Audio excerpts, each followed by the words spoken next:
ज्याला आपल्या गावात पत नाही असा माणूस भरतशेठ सारख्या नामदारांवरती टीका करतोय, ही कशासाठी करतोय, ह्याचे बोलवते धनी कोण आहेत हे सगळं आम्हाला माहिती आहे. ज्या सरपंचाची गावात पत नाही तो सरपंच नामदार गोगावलेंवरती टीका करतोय. शिवसेना प्रवक्ता नितीन पावले. सोमनाथ ओझरडे यांनी केलेले आरोप चुकीचे. त्यांनी मतदारसंघातील एकतरी काम खोडून दाखवावं. नितीन पावले यांचं थेट आव्हान. ज्या सरपंचाला आपल्या गावातील रस्ता करता येत नाही तर मतदारांसमोर काय बोलणार. नामदार भरतशेठ गोगावले यांच्यावरती टीका करणे हे त्यांच्या अंगवळणी पडले आहे. मतदारसंघात चर्चेत राहण्याचा हा केवळवाणा प्रयत्न आहे. शिवसेना उद्धव बाळासाहेब ठाकरे पक्षाचे रायगड जिल्हा समन्वयक आणि शिरगाव गावचे सरपंच सोमनाथ ओझरडे यांनी पत्रकार परिषद घेत महाराष्ट्र राज्याचे रोजगार हमी फलोत्पादन आणि खारभूमी विकास मंत्री नामदार भरतशेठ गोगावले यांच्यावरती टीका केली होती.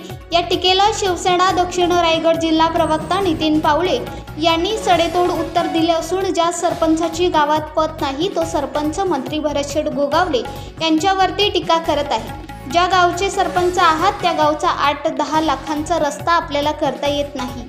मग आपण मतदारांसमोर कसे जाणार आहात. राज्याचे मंत्री भरतशेठ गोगावले यांनी निवडणुकीपूर्वी आपल्या कामाचा लेखाजोखा मांडला आहे.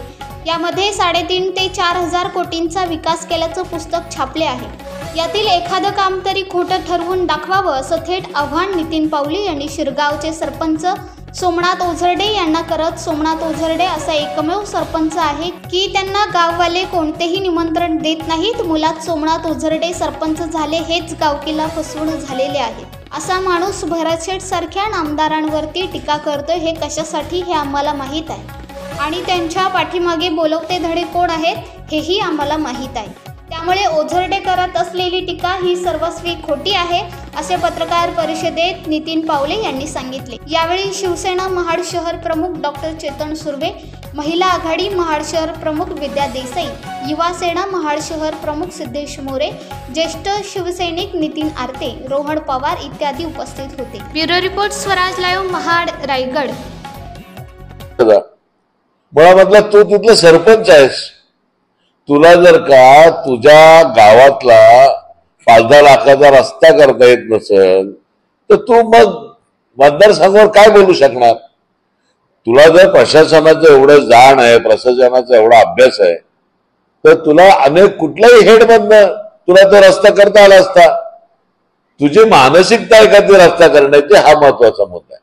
आणि मुळामध्ये अशा बारीक सारीक गोष्टींवरती माननीय नामदार भरतशेठ गोगावले यांच्यावरती टीका करायची हे त्यांना अंगवळणी पडलेलं आहे. अशा लोकांकडे लक्ष देऊ नये अशा मताचा मी आहे.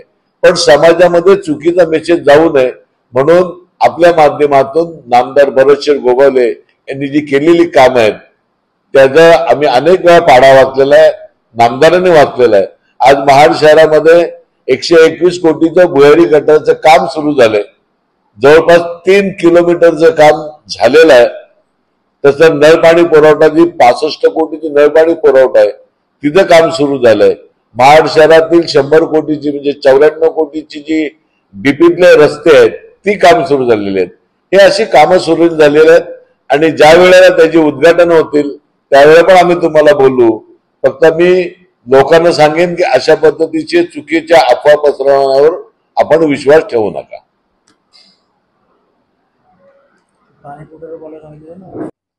अहो अख्ख्या महाड, पोलादपूर आणि माणगाव मधल्या सर्व जनतेला माहिती आहे की नामदारांचा मुंबईमध्ये इतकीशी जागा नाहीये.